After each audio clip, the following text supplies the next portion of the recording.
बिस्मिल्लाहिर्रहमानिर्रहीम। अस्सलाम वालेकुम स्टूडेंट्स, मैं हूं हसन फरीद, आपका फिजिक्स टीचर। स्टूडेंट्स, जैसे कि आप लोग जानते हैं कि हम शॉर्ट क्वेश्चंस कर रहे थे, पहले 4 शॉर्ट क्वेश्चंस कंप्लीट हो चुके थे, तो 5th शॉर्ट क्वेश्चन की स्टेटमेंट अभी आप लोगों के सामने पढ़ूंगा। तो आइए स्टार्ट करते हैं आज का लेक्चर। स्टूडेंट्स, 13.5 की स्टेटमेंट देखते हैं क्या कहती है। कहती है, what are the difficulties in testing whether the filament of a lighted bulb obeys Ohm's law.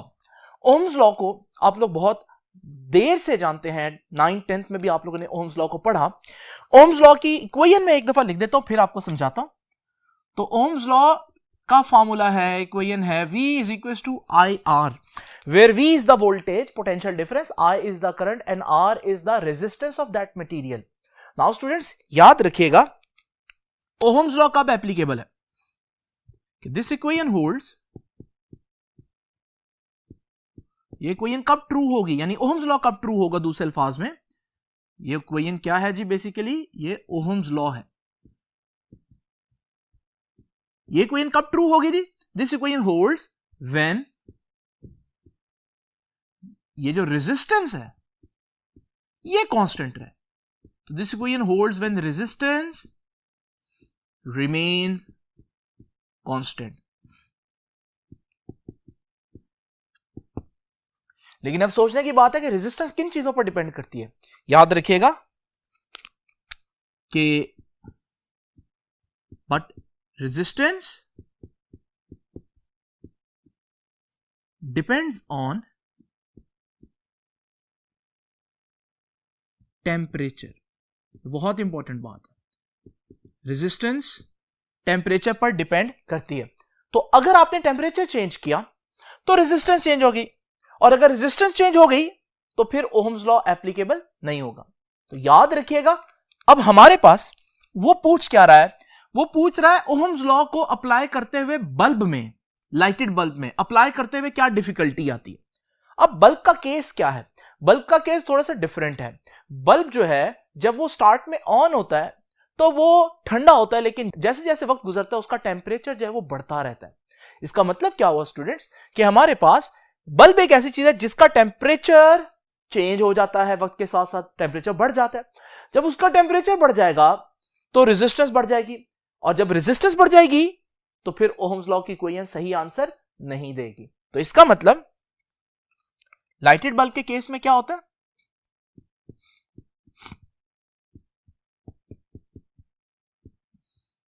In case of lighted bulb initially when small current pass, जब थोड़ा करंट पास कर रहा हो, flows through bulb, तो फिर क्या होता है जी, when small current flows through bulb temperature does not change। लेकिन जैसे ही ज्यादा करंट पास करता है, but when large current flows temperature increases, तो टेम्परेचर इतना बढ़ जाता है कि hence resistance increases, तो रेजिस्टेंस बढ़ जाती है, और जब रेजिस्टेंस बढ़ जाती है तो फिर ओम्स लॉ एप्लीकेबल नहीं होगा। So hence Ohm's law is not applicable on bulbs. और यही असल बुनियादी वजह है कि बल्ब के ऊपर हम क्यों नहीं ओम्स लॉ लगा सकते। ये बात मैं अगर आंसर में लिखना चाहूं तो आंसर में इसको मैं शॉर्ट करके बुनियादी वजह क्या लिखूंगा कि क्यों बल्ब पर ओम्स लॉ नहीं लग सकता, तो उसकी रीजन आप लिखेंगे यहीं से, और आगे लिखेंगे because temperature of bulb rises, बढ़ जाता है, with a rise in current. जब करंट बढ़ता है तो बल्ब का टेम्परेचर बढ़ जाता है, बल्ब गर्म हो जाता है। और स्टूडेंट्स, स्टार्ट में जब थोड़ा करंट पास करता है तब तक तो रेजिस्टेंस कांस्टेंट रहती है, तब तक हम कह सकते हैं ओम्स लॉ अप्लाई होगा। तो शुरू में आप देखेंगे कि बल्ब का जो ग्राफ है वो एक स्ट्रेट लाइन होगी, लेकिन उसके बाद आप देखते हैं कि फिर हमारे पास रेजिस्टेंस जो है वो बढ़ना शुरू हो जाती है, और रेजिस्टेंस बढ़ने की वजह से ये ग्राफ फिर स्ट्रेट नहीं रहता, जो कि इसको रहना चाहिए था, इस डायरेक्शन में जाना चाहिए था। तो फिर ये क्या करना शुरू कर देते हैं जी, ये एक स्ट्रेट लाइन से डेविएट कर जाता है और हमारे पास ये कर्व आती है जो कि बता रहा है कि बल्ब जो है वो एक नॉन ओहमिक डिवाइस है। नाउ स्टूडेंट्स, ये तो हमारे पास 5th शॉर्ट क्वेश्चन होगा। आइए जरा देखते हैं कि 6th शॉर्ट क्वेश्चन की स्टेटमेंट क्या कहती है। स्टूडेंट्स 13.6 की स्टेटमेंट क्या कह रही है, वो कह रही है कि is the filament resistance lower और higher in a 500 watt 220 volt bulb. ये एक बल्ब दिया हुआ जिसकी स्पेक्स उसने दिए हमें, पावर इतनी है और वोल्टेज इतना है, और एक और बल्ब दे रहा है उसकी पावर इतनी है और वोल्टेज इतनी है, ये 100 वॉट और वो 500 वॉट, पावर जो है उसका यूनिट वॉट है। नाउ स्टूडेंट्स, वो पूछ रहा है कि भाई इन दोनों बल्ब्स में से रेजिस्टेंस किसकी कम या ज्यादा होगी। स्टूडेंट्स, इसके लिए हमारे पास एक फार्मूला होना चाहिए जिसमें पावर और रेजिस्टेंस का आपस में रिलेशन हो, लेकिन जब मैं देखता हूं थ्योरी में तो ऐसे बजाय एक फार्मूला मेरे पास ऐसे दो फार्मूले जिसमें पावर और रेजिस्टेंस का रिलेशन है। तो इस इक्वेशन के अंदर भी पावर और रेजिस्टेंस है, इस इक्वेशन के अंदर भी पावर और रेजिस्टेंस है। अगर आप इस इक्वेशन की डिटेल देखें तो दोनों चीजें ऊपर आ रही हैं, तो मैं कह सकता हूं कि पावर और रेजिस्टेंस का डायरेक्ट रिलेशन है, जबकि मैं इसको देखूं तो रेजिस्टेंस नीचे आ रही है, यानी कि यहां से पावर और रेजिस्टेंस का एक इनवर्स रिलेशन समझ में आ रहा है। लेकिन स्टूडेंट जरा तवज्जो कीजिए, दोनों फार्मूले तो कॉन्ट्राडिक्ट कर रहे हैं, इनमें से कौन सा फार्मूला यहां अप्लाई होगा। देखिए, इस फार्मूले में ये वाली बात तब ट्रू है, इनका डायरेक्ट रिलेशन तब ट्रू है जब तीसरी क्वांटिटी कांस्टेंट हो। अगर ये कांस्टेंट होगी तो फिर ही हम ये बात कह सकते हैं। इन दोनों के दरमियान ये रिलेशन तब ट्रू होगा जब ये तीसरी क्वांटिटी कांस्टेंट हो। अब हम देखते हैं उसने कौन सी क्वांटिटी को कांस्टेंट रखा है। तो स्टूडेंट्स जरा तवज्जो कीजिए, ये बल्ब भी 220 वोल्ट है और ये बल्ब भी 220 वोल्ट है, यानी कि उसने तो वोल्टेज को कांस्टेंट रखा है। तो जो फार्मूला वोल्टेज कांस्टेंट वाला है वही लगेगा यहां पर, और ये वोल्टेज कांस्टेंट का फार्मूला है। तो इसका मतलब इस केस में जो उसने बताया पावर और रेजिस्टेंस का इनवर्स रिलेशन बनेगा, डायरेक्ट रिलेशन नहीं बनेगा। तो स्टूडेंट्स, अब यहां पर हम देखते हैं कि पावर और रेजिस्टेंस का अगर इनवर्स रिलेशन हो तो इस बात का क्या आंसर बनेगा। तो इसका आंसर कुछ ऐसे होगा कि जिसकी पावर कम उसकी रेजिस्टेंस ज्यादा। तो एक 500 वॉट है, एक 100 वॉट है, इसकी पावर कम तो इसकी रेजिस्टेंस ज्यादा होगी। तो लिख देता हूं मैं कि as power is inversely proportional to resistance. बल्कि मैं ये आगे रीजन आगे बताता हूं, फिलहाल आप इसको यहां पर रीजन ना लिखें, हम टोटल इसका आंसर लिखते हैं कि क्या आंसर है। जिसकी पावर कम उसकी रेजिस्टेंस ज्यादा, तो हम कहेंगे कि resistance of 100 watt bulb is higher, ज्यादा होती है, देन 500 वॉट बल्ब। अब मुझे देनी है इसकी रीजन। देखिए, एक तो रीजन देने का तरीका यह है कि मैं यही बात रीजन में लिख दूं, लेकिन इसका एक और आसान तरीका भी है। मैं बजाय लॉजिक के जरिए प्रूव करूं, मैं क्यों ना कैलकुलेट करके ही दिखा दूं। तो मैं यहां पर एक हेडिंग दे देता हूं, कैलकुलेशन। कैलकुलेशन की बेस पर यह प्रूव करता हूं। अब जरा देखिए स्टूडेंट्स, दो बल्ब है हमारे पास, बल्ब 1 एंड बल्ब नंबर 2। इन दोनों बल्ब्स के अलग अलग कैलकुलेशन कर लेता हूं। ये पहला बल्ब है, ये वाला, उसकी पावर कितनी उसने बताई है जी, पावर बताई है 500 वॉट। उसकी वोल्टेज कितनी बताई है 220 वोल्ट, और वो कहता है कि उसकी रेजिस्टेंस मालूम करें। तो देखिए, मैंने उनकी सारी क्वांटिटीज के साथ 1 1 लिख दिया। इसी तरह से स्टूडेंट्स इसको देखिए, ये जो बल्ब 2 है ये वाला बल्ब है जिसकी पावर है 100 वॉट, वोल्टेज उसकी भी, इसकी पावर को P2 कह देता हूं, वोल्टेज उसकी भी 220 वोल्ट ही है, उसकी रेजिस्टेंस फाइंड आउट करनी है।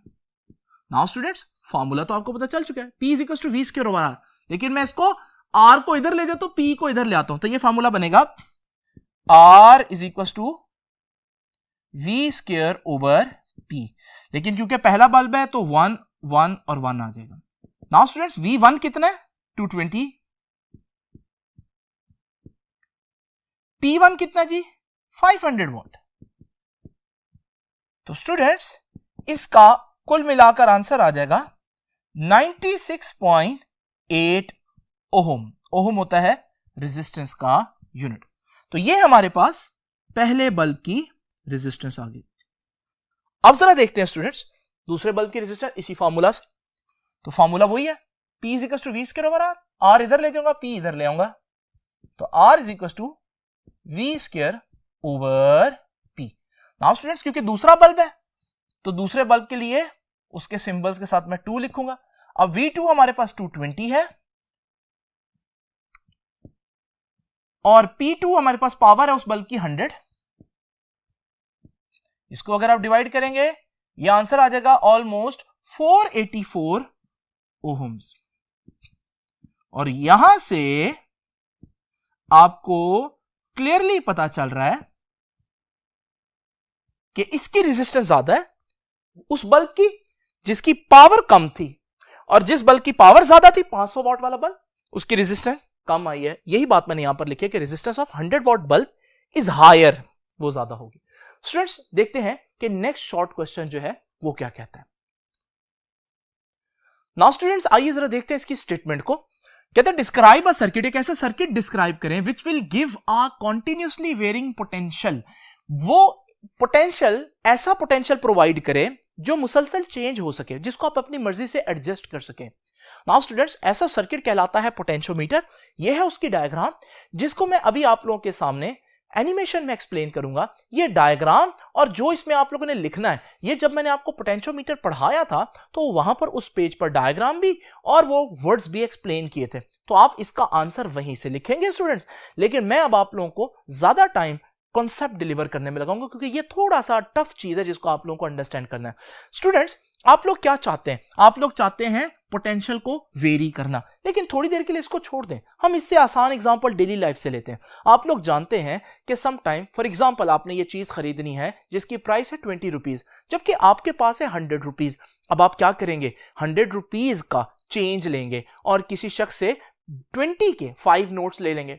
अब हमारे पास आप उनमें से एक नोट उसको दे देंगे और बाकी अपने पास रख लेंगे। यानी कि अगर आपके पास 100 रुपए का नोट हो और आपने उससे कम पैसे इस्तेमाल करने हो तो आपको चेंज चाहिए होता है।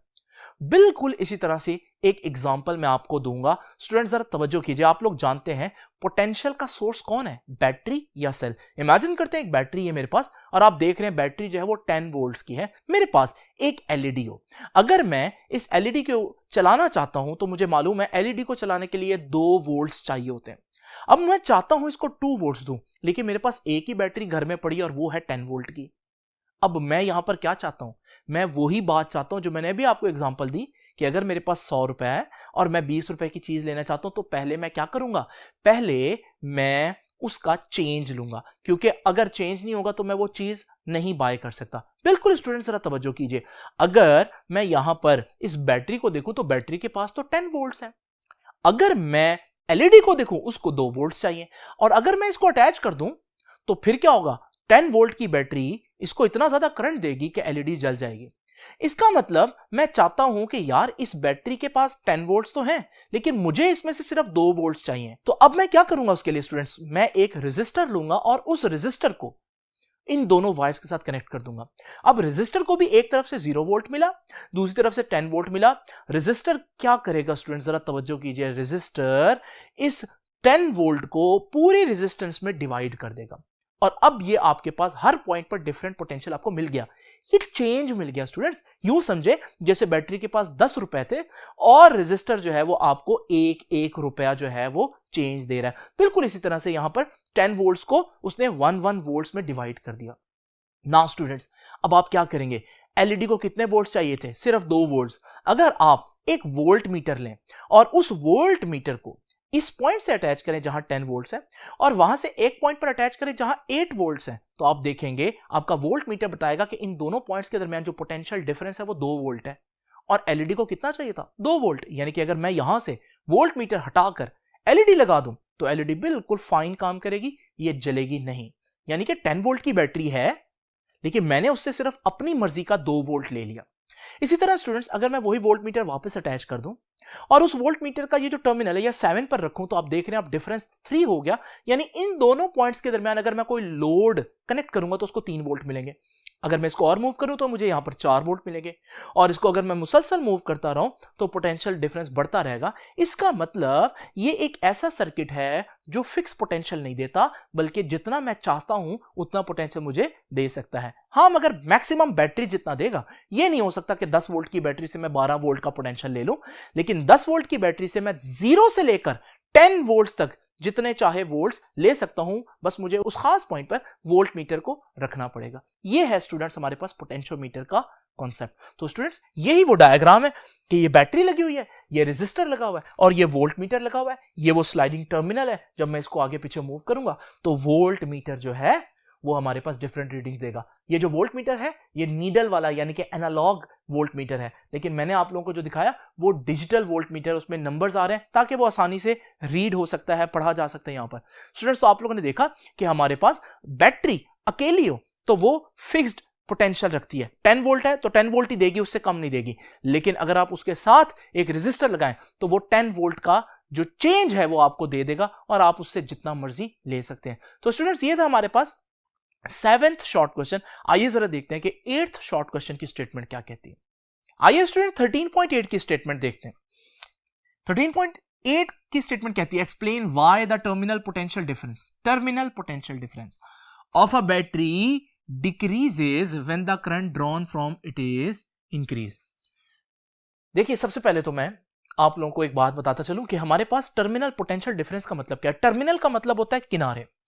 तो जो हमारे पास बैटरी होती है, बैटरी का ये एक पॉजिटिव टर्मिनल होता है, ये नेगेटिव टर्मिनल होता है। अगर मैं इनके साथ डायरेक्ट एक वोल्ट मीटर अटैच कर दूं तो वोल्ट मीटर जो पोटेंशियल बताएगा, सपोज करें 10 वोल्ट्स, तो हमारे पास ये कहलाता है टर्मिनल पोटेंशियल डिफरेंस। वो पोटेंशियल डिफरेंस जो आप डायरेक्ट टर्मिनल्स से कनेक्ट करके मेजर करते हैं।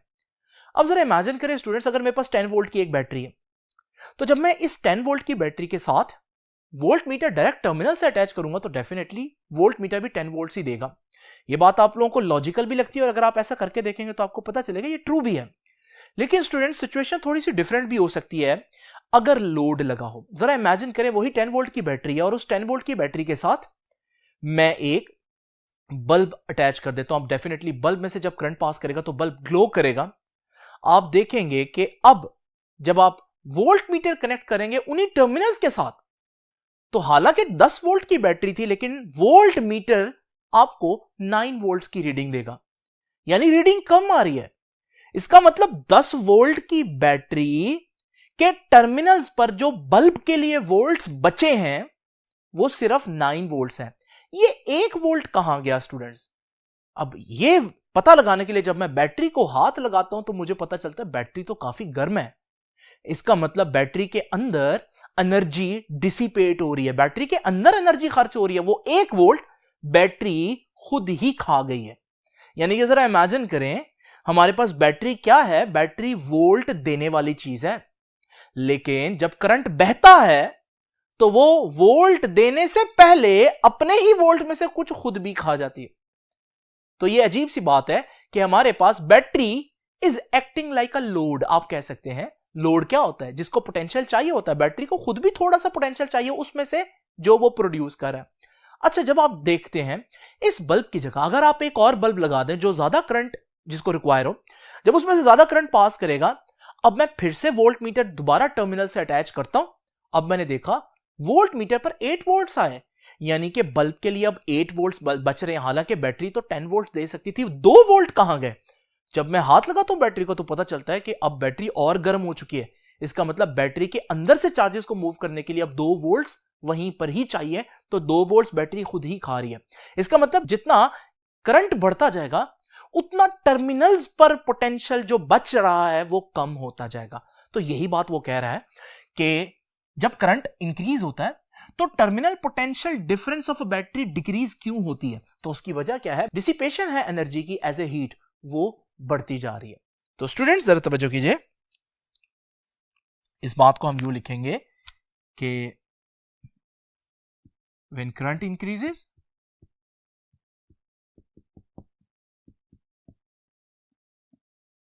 जब करंट बढ़ता है, the dissipation of energy as heat की फॉर्म में इनसाइड बैटरी ऑल्सो इंक्रीजेस। अच्छा, फिर ये बात बजाय लॉजिक के मैं एक फॉर्मूला से भी प्रूव कर सकता हूं। वो फॉर्मूला आप लोगों ने पढ़ा, और वो फॉर्मूला था टर्मिनल पोटेंशियल बराबर आएगा E माइनस IR। अब जरा तवज्जो कीजिए, ये E है बैटरी का असल पोटेंशियल जब लोड ना लगाओ, जैसे मैंने बताया बैटरी 10 वोल्ट की है।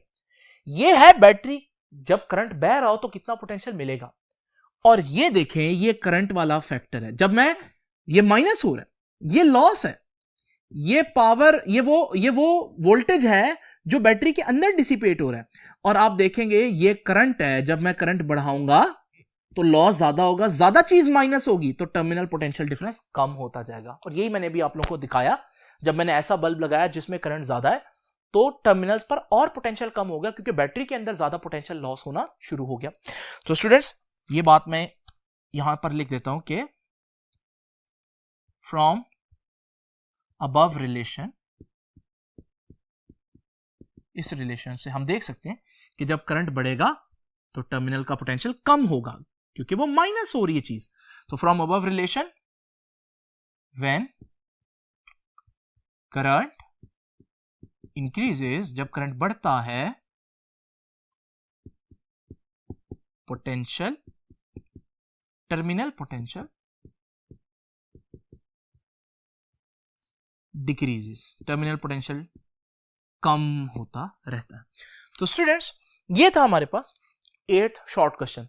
अब जरा 9th शॉर्ट क्वेश्चन की स्टेटमेंट अगर आप देखें तो वो व्हीटस्टोन ब्रिज के बारे में। व्हीटस्टोन ब्रिज का जब मैंने आर्टिकल पढ़ाया था तो उसमें मैंने इसको कवर किया हुआ है। तो आपने अगर 9th क्वेश्चन का आंसर देखना है तो व्हीटस्टोन ब्रिज का आर्टिकल एंड से देखें, और उसमें मैंने यूजेस एक्सप्लेन किए हैं इसके। अब आपसे इंशाल्लाह मुलाकात होगी नेक्स्ट लेक्चर में, तब तक के लिए अल्लाह हाफिज।